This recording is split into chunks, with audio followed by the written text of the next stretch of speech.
Ladies and gentlemen, welcome back to the Player Zone YouTube channel and welcome to the channel favourite. We are back here now for match day 3 of the Euro 2024 predictions, coming off a weaker match day of predictions. Going back to our prediction points, if you're new to the channel somehow, 3 points for the correct scoreline, 1 point for the correct result. We made 8 prediction points from the 12 games, and not as good as week 1, which we got 9. Only got very high points there because of a perfect scoreline predicted as well. So that brings our total to 17 across 2 match days, so not too bad. Want to do a lot better though, considering we've had 24 games to predict. Let's hope we can improve on the final match day here before we get into the knockout stages. Obviously, massive games to come, especially in some groups where it is still alive for top 2 qualification spots, and also teams trying to get in that third place qualifying spot for the round of 16. So very, very interesting, some of these games to come. With that all being said, ladies and gents, let's get straight now into the predictions.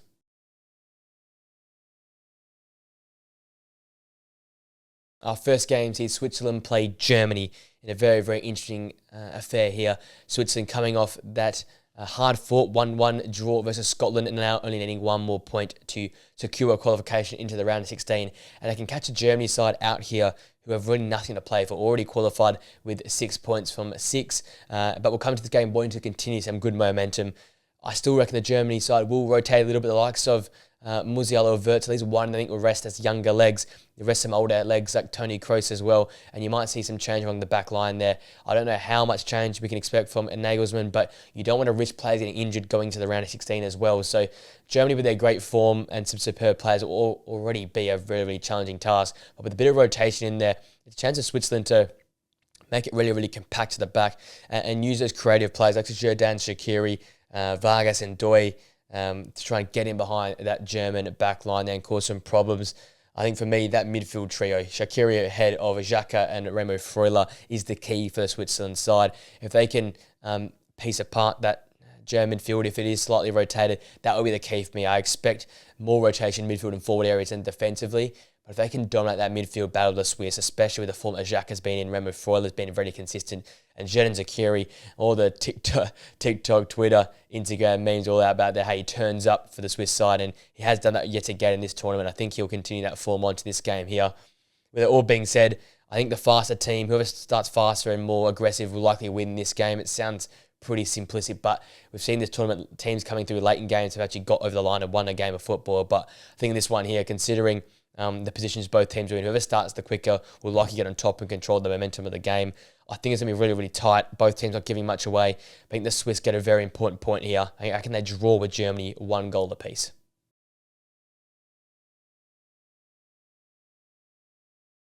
Our second game kicking off tonight from Group A as well sees Scotland and Hungary face off in a very interesting tie, because if either side wins this and the Swiss lose, there's a chance you could automatically qualify through to the round of 16 without bothering about that third place qualifying position. Scotland obviously much improved versus the Swiss. It's got McTominay back on the score sheet, but not a real convincing type performance. Nothing that maybe they can take across here to the Hungary game, but there is signs of improvement there. I think the key, obviously, as most games will be for Scotland, is that midfield quartet in many regards. John McGinn, who's played alongside Che Adams in that game there, Scott McTominay, McGregor in there as well. It's those sort of players in those areas will be vital. If they can control the game, they can be aggressive to tackles, so they can get the side moving forward more convincingly. That's why I see Scotland doing their best work. I think the centre of the park is where they can either win or lose a game. If they're at the races, they'll go win it. As we saw against Germany, if they're just slightly off it, they'll get beaten quite easily. So I think that's where the heart of the Scottish lies. That's how their momentum will be created from the middle of the park. Obviously, Andy Robertson at left wing back as well being very, very important. That back three, the C centre halves, they played at the back a bit against the Swiss, which I don't want to really see them do. They look a bit dodgy playing up to the back, so if they can try to avoid that and play a bit more direct and straight into the midfield as quick as possible, that'll be keys for me. Look at the Hungary side, again, a really mixed bag for me. Out of contention, you'd think, but if they're going to cause some problems and try and qualify through the third place, you think of Milos Kerkez, Dominik Szoboszlai as being the key players for chance creation. 0 points so far. Much better versus Germany in many regards, though, in terms of creating some chances, being a threat to Germany and keeping Germany out for more often than not. So they can employ that style of football they employed there and I guess, improvement in terms of some of the chance creation. They might cause Scotland some problems. I see them causing Scotland some problems, and I see it being a really, really high-scoring affair. I've got a 2-2 draw for this one here. I think the Scotland defence, shaky at times. They've got attacking quality, but equally so with Hungary as well. Very shaky at times. The back can show promise going forward as well. I think both teams sort of equal each other out and get a really entertaining 2-2 draw for me.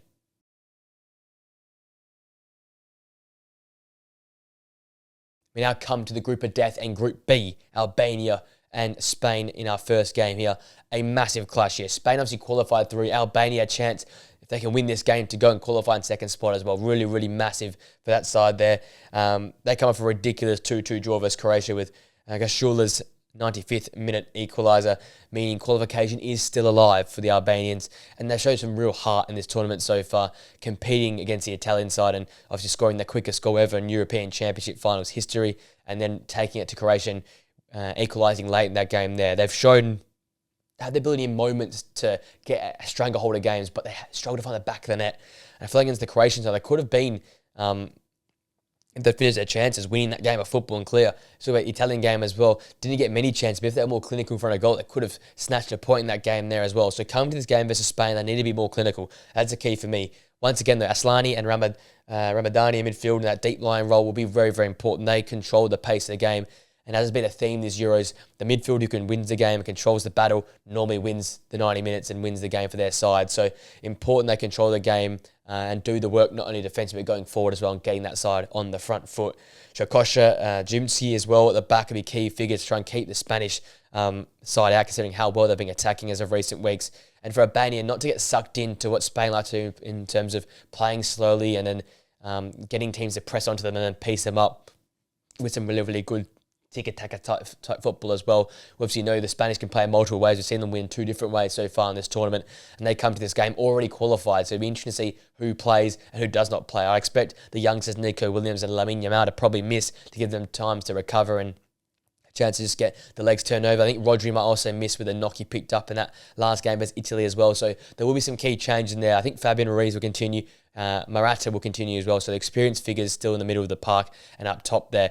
But a chance with the side rotated for Albania to get on top of the Spanish side. With it all being said, I think the Spanish are too good. So much depth. Mikel Oyarzabal, Mika Moreno as well, Ferran Torres, just a few names that could come into this side here as well.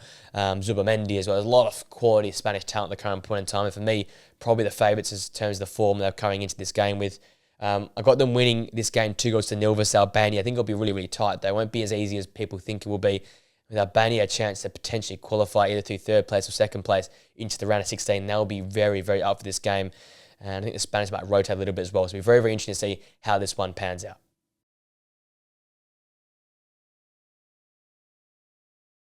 Our next game is probably the biggest for this last match day. It's Croatia and Italy.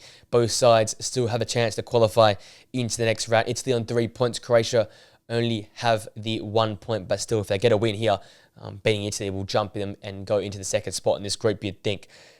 Croatia must win. And I think improved performance from match day 1 to match day 2. Unlucky not to get the win against Albania, but I think it just shows a sign of this team here. It's the golden generation's coming and going, I think, in many regards. Luka Modric has been okay, but that age doesn't show here in this sort of cup competition style of football. I think we need to see more from Brozovic, who's been so good for his club, but struggled so far for his country in this tournament here. And that's where I think it's sort of fallen apart. Kramaric and Mayer up top for me in the wider positions have been fantastic in terms of providing attacking options in clinical edge in front of goal, but it's that midfield which I put so much emphasis on in terms of being their key. It's what sort of let them down at times. They haven't been at their best at times. I think Kovacic's probably been the best of the lot. I think Luka Modric has been okay, but Brozovic for me has not been good enough. I think he has to lift in this game here. I want to get ending out of this game due to how good the Italian midfield is as well. The Italians come off a very disappointing 1-0 loss to Spain. It was an own goal for Calafiori in the end, but outplayed throughout the whole game. They never went near the Spanish in many regards, and I need that midfield to step back up again. It's going to be another midfield battle. I think it's a common trend amongst all these games in the matchday threes. Whoever wins the midfield battles will win the game, and I think in this game here, Barella, Fratesi, Jorginho need to be much better than they were against Spain. It's a step down to how the Spanish play in terms of the energy, intensity, and passing. But with Luka Modric, Brozovic, and Kovacic in there as well, they're a more tenacious bunch. They're a bunch that are going to get in there, get the tackles in, turn the game over, and be smart with the style of football they play. So Both sides have their positives, have their weaknesses. It's who's going to control that game and take the moments. I think the difference in this game is going to be up top. Chiesa, Maya, Kramaric, up top there along Skamaka. Who's going to take their chances? Whoever's a more clinical team in front of goal will likely go on to win this game. I've got Italy doing it because I think I like their forwards' chances more often than I like the Croatian forwards. I think they get it done. It'll be tight gaming at the end of the game. They'll win the game 3-1. Just with that extra edge in the final third, like Chiesa, the X factor in the final third will be the difference. I think it's going to be so tight in the midfield battle, and the Italian defence, you trust them. They don't make many mistakes, and we've seen the mistakes Croatia made in match day 1. So it's such an Italy 3-1 win for me.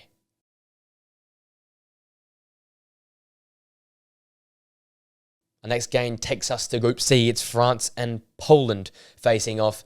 A very, very tough tournament for Poland, but it's not really over yet. They could cause some problems here and shake up Group C. France still need to get a point here to qualify and certify qualification in this group. They come off that disappointing draw versus the Dutch 0-0. Yes, they were the better side probably, but I came to this tournament thinking they were going to blow us away and blow our socks off in terms of their attacking football and midfield domination and transitional play, but they haven't quite done that. And unconvincing first game win due to an own goal. Then, I guess, lucky with Xavi Simon's goal being overturned in the game versus the Netherlands. They haven't really clicked yet. Mbappe should come back after his facial injury. They're going to need him. They're going to need Ousmane Dembele to step up his performances. He's been a ghostly figure for me in the first 2 games. Hasn't done enough for me. We're seeing good signs from Griezmann in the second game there, but need more from him. I think the stars so far have been the midfield. Rabiot and N'Golo Conte have dominated games, dictated games. Sure, many came in there as well in the last game and did very, very well as well. That's where they can get on top of this Polish side that I think lacks control in midfield areas. Zielinski in there has been okay at times. Sills is as well, solid at times. But I think the step up and difference in quality in midfield is going to be the difference in this game. But I think most importantly is up top. Robert Lewandowski will probably start in what will likely be one of his last tournaments and last tournament games. He's a chance to cause some problems. If he can take his opportunities, it can cause the French to be under pressure. The French backline has been resilient, unbeatable at times this tournament, but Robert Lewandowski is a different sort of kettle of fish. If he can take a chance early, or if it's Booksker as well, whoever's up top there, they can score an opening chance in the game. It can really set the French on the back foot and cause some problems on that side. But if it's 0-0 and they continue to grind away, you think Mbappe or Giroud or Colomwani or Marcus Thuram, who I've been very impressed with, or Dembele or Griezmann will find the back of the net. So it's important Poland start quicker and they take their early chance. But if it continues to be that way, you think the clinical nature and the quality of the French side will get over the line. That's why I've got this game going. I've got the French side winning this game 2-0 over Poland. I think their pragmatic style will work once again, but it won't be an easy watch in many regards. I think they'll just get over the line versus the Polish.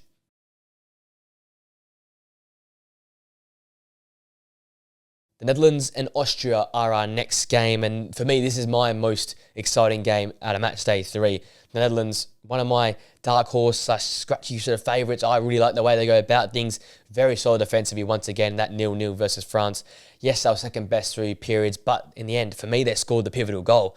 Unfortunately, Xavi Simon's goal was ruled out due to a really dodgy offside against Denzel Dumfries, but in big moments, they seem to take the opportunities. Without Weghorst winning that in match day 1, solid enough in match day 2. I think they take another step again and progress once more here in match day 3 and take it to a very, very solid Austrian side. For me, the big changes have to come. Memphis Depay has to go for me. I think he hasn't been good enough up top to lead the Daniel Malen. Without Weghorst are there to take that spot. For me, Xavi Simons down the middle was fantastic. A great move from Ronald Koeman. And I think that midfield duo Schouten and Reinders are good enough, but maybe Gini Wijnaldum gets chucked in there from the start to make a bit of a difference for me.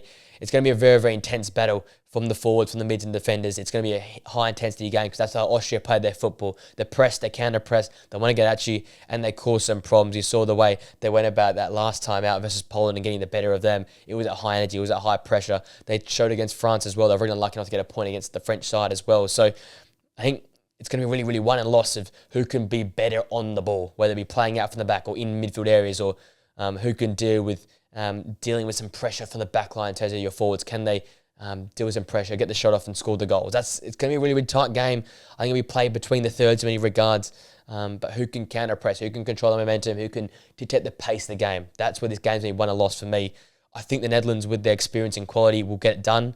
don't get me wrong, it's not going to be easy. I think they're going to win this game 2-0, but the Austrian side, we've seen how tough they can make games, how scrappy they can make games. And if you get one of those Marcel Sabitzer superb performances, you never know, the Austrians might end up getting on top here. But with it all being said, I think Xavi Simons or Cody Gakpo or Jeremy Frimpong is enough for me. And the Netherlands get over the line in this game 2-0.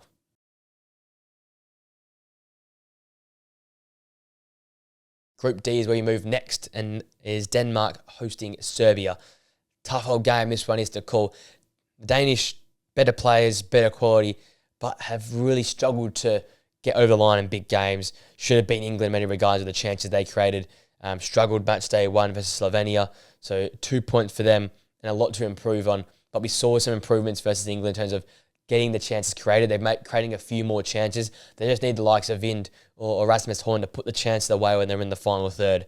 I think once again, it's been a common trend in all these games about the midfield. I look at Hulmand, Højbjerg and Eriksson. They've impressed. They've continued to improve. Can they do it one more time here? Can they better this really physical Serbian midfield thing of they sort of in the type players? Lukic, once again, is a player. Look, he's been very, very impressive with me in terms of getting in there, getting those solid tackles in, putting pressure on midfielders and making it uncomfortable. I think that Jovic goal was massive versus Slovenia. It keeps their hopes alive. It keeps their confidence alive. And you saw in that game there the persistence that the side had. If they continue to go at it and continue to drive and pressure, they'll eventually break away. And I feel like the one change that needs to be made, they need to work out how this front two operates, Mitrovic and Vlahovic. Vlahovic may be really, really underperforming. I would go with Jovic from the start alongside maybe just in behind Mitrovic in many regards. That might work a little bit better for me. I think that's the change that needs to be made. Zivkovic for me, Tadic, in terms of chance creating, was fantastic at the last time out. Tadic's introduction was a big change for me. He needs to be staying in that sort of advanced attacking role.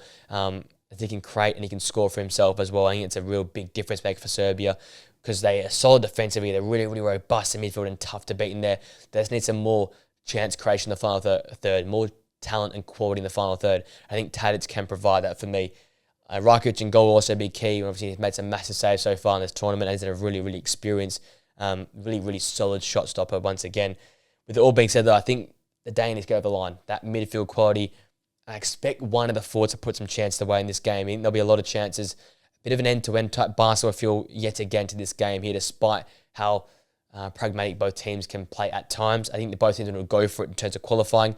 As I see it going back and forth. I've got the Danish winning this game 3-1. High scoring, I know, but I think in this final match day, caution will be thrown to the wind, and I think both teams will go after it, and eventually the Danish will come out on top due to their quality in the final third.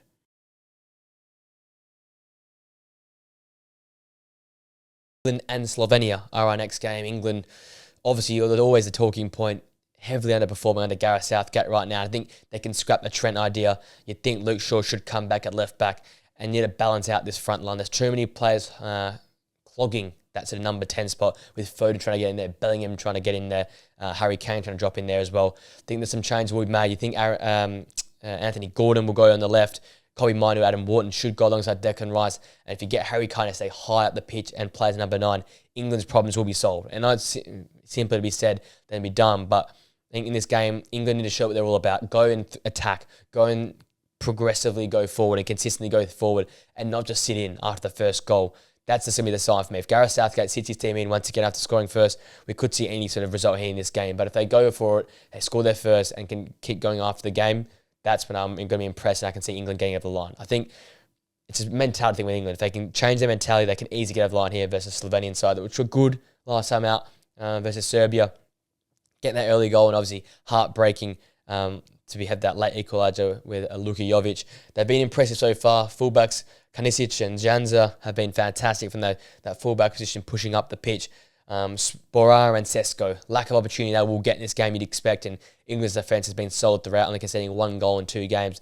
But one of these two are going to have to take a chance when they get the opportunity. We've seen on many occasions this tournament, teams like Slovenia, who are the lesser of the two sides, get on the counter-attack and have massive moments, but so far these sides who have lost games have not taken those chances. These two forwards, if they get in that spot, have to take a chance and put pressure on this very, very vulnerable English side and use their pace and physicality to get in behind and pressurise Mark Gahey, John Stones, Kyle Walker and whoever plays at left back for England. I think it's going to be a really, really tough battle. England have not been impressive. Their pressure is on them. They'll play nervy, I think, but I think they'll just get over the line against a tough Slovenian side. I've got England nicking this game 2-0, but don't get me wrong, it could easily swing in any different direction in this game here.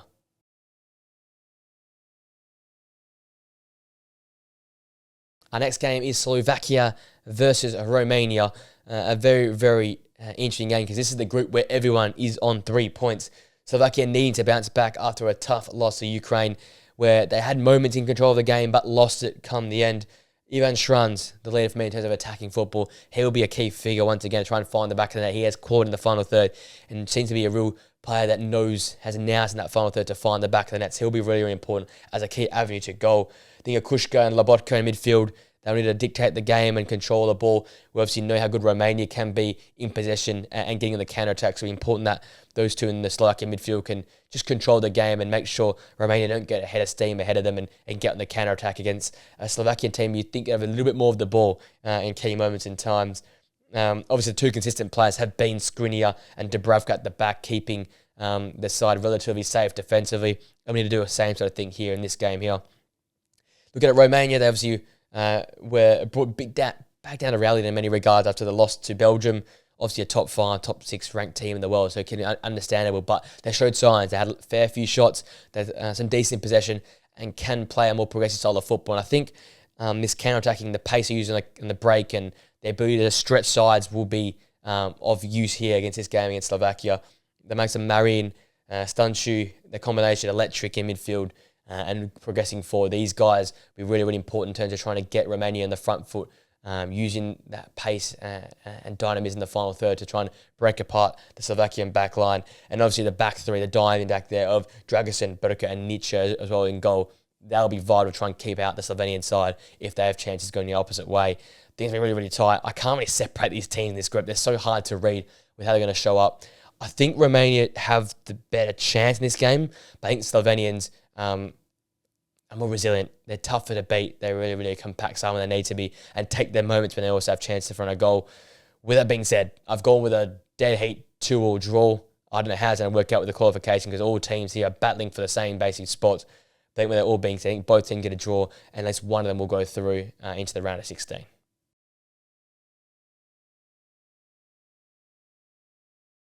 The next game from this intriguing group is Ukraine and Belgium. Ukraine coming off a much-needed win, a bounce-back win with Yaremchuk in the 80th minute securing the 2-1 win against Slovakia. Zinchenko in this game, fantastic from the left-back position. Shaparenko and Yarmolenko all playing important roles in the middle of the park and out wide as well. And this sort of elite performance helped the side get over the line. It was, once again, it's a different style, but yet familiar in the way that Ukraine played. A willingness to throw numbers forward, a willingness to go and attack and show what they've got in the final third and express themselves. But different in the fact that they didn't want to have as much of the ball in that last game versus Slovakia. They gave a bit of possession to try and play a bit more with counter-pressing and breaking and trying to exploit that one. I think they'll have to do that very, very similar here versus a Belgium side who are more confident on the ball, has some better players in midfield areas. And as such, the likes of Zinchenko once again leading that backline, being a leader, seeing a lot of these Premier League players that Belgium have will be really important to marshal the troops. Look at Belgium, they bounced back really well versus Romania, 2-0. De Bruyne masterclass. Romelu Lukaku looking back to his best despite getting another offside goal. He was looking much better, holding his line, linking up the game, getting a big time assist as well. And Jeremy Doku as well for me was fantastic off the flank, stretching the game, causing pressure, winning corners, using his pace. And that'll be very, very important in this game here versus a Ukraine side that can throw some numbers forward and can try to commit themselves high up the pitch as well. So his pace and ability to run in straight lines might be important to try and stretch this Ukraine side. I think a player that needs to improve their performance. I thought look at Bakio. He's been sort of the poor of the two wingers and probably the weakest out of all the forward players of the side. So expect his performance to lift if you want the Belgian to continue to be dangerous.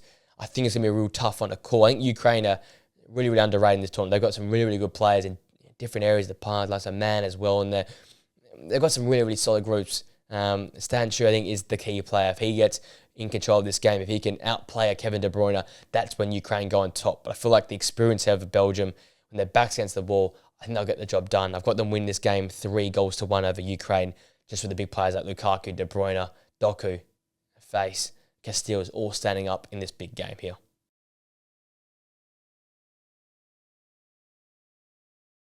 We now come to the penultimate game. Georgia face off against Portugal. And the Georgian side obviously coming off a hard-fought point versus Czechia, where Mamardashvili was fantastic. 11 saves. I think the 9.8 SOFA score rating was fabulous in that game to keep the Czechia side out against all costs. And they almost nicked it right at the end there, the Georgian side, on the counter-attack. Obviously coming up against an uphill battle against one of my favourites in the Portuguese side, who have been very, very quality in this tournament so far in terms of taking chances, being clinical, winning games in tough situations, dominating against Turkey, and then winning a late one against Czechia. They know how to win games of football. The Georgian side, different in the fact that they haven't got those superstar players, but they've got the heart and the fight. I think a key player has to be Georgios Mikadutse, our top 2 from 2 so far. He'll be someone that needs to stretch the Portuguese backline and try to deal with a really, really established back four. Whether Pepe and Ruben Dias play will be interesting. I think Pepe should definitely rest in this final game, considering Portugal have already qualified.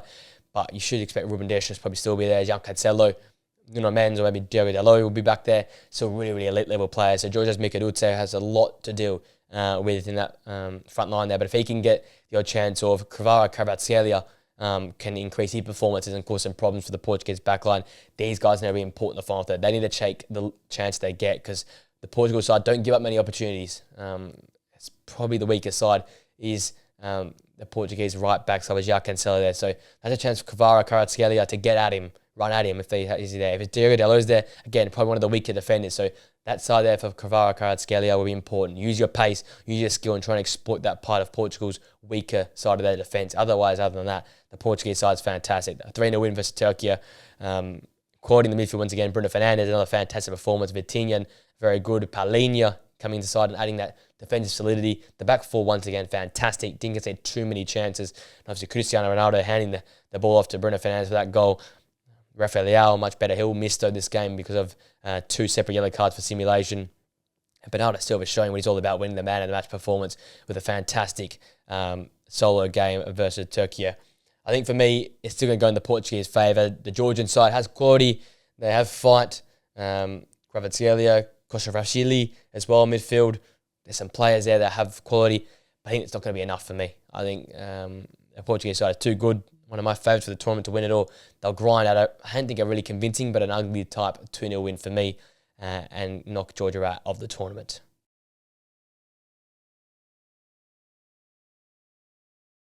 Our final game, it sees Czechia play Turkey in a very, very intriguing game. Czechia, a side that's more physical, pride themselves on defensive solidity and toughness at the back. We saw a different side of them though versus Georgia.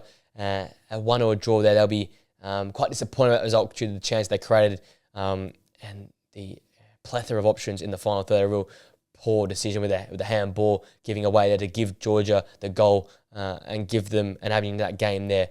They showed heart in the second half, they showed fight in the second half to get into the game again with an equaliser, but if we're in that final third, they haven't got enough. Patrick Schick, can he produce once again here a big-time goal? Because this game could decide how this group ends up for Czechia. I trust their backline, I trust like Thomas Souček in midfield to control the game. Provod as well, their passing ranges, their ability to swing the game in the opposite direction to win the ball and progress the ball for Czechia. But as if Patrick Schick can convert his chances, can others come along and help him out there in the final third? That's really the difference for me. Turkey come off a really, really bad performance. A 3-0 loss to Portugal, and the second goal so summed it up with that own goal. Altay Biandia coming out, and the centre half passed the ball past him, not hearing that he came out. Just a miscommunication, a poor performance for them in that second game. Then it'd be more like that first game versus Georgia. I think Yildiz and Arda Güler have to play. The young superstars have that difference, the X factor. And that's something that the Czechia side don't have. That X factor, the exuberance, that dynamism in the final third. That's what the Turkey side have here. And for Turkey, a lot of these games so far, they sort of fuel themselves off energy, intensity. Have they got that to go once again here versus a Czechia side that's very physical, that can grind you into the ground? That's the question. I think they'll be up to the challenge. Like Arda Güler, Yildiz being back will be important for the final third. However, Kaan Ogli, Ayhan in midfield, these are the guys. Can they keep up the likes of Provod and Souček in midfield? Can Yildiz and Arda Güler break apart this very, very tough Czechia back four, back three? Very important to see how it all works out. I think it's going to be a back and forth game. Whoever matches the energy or lifts to a greater energy or intensity will win the game for me. But once again, I'm going without a draw. I'm going with a 1-1 draw in this game. Yeah, I think Turkey score first, but Czechia fight their way back, similar to what we saw in their second match day there, and both sides get a point from this final match day.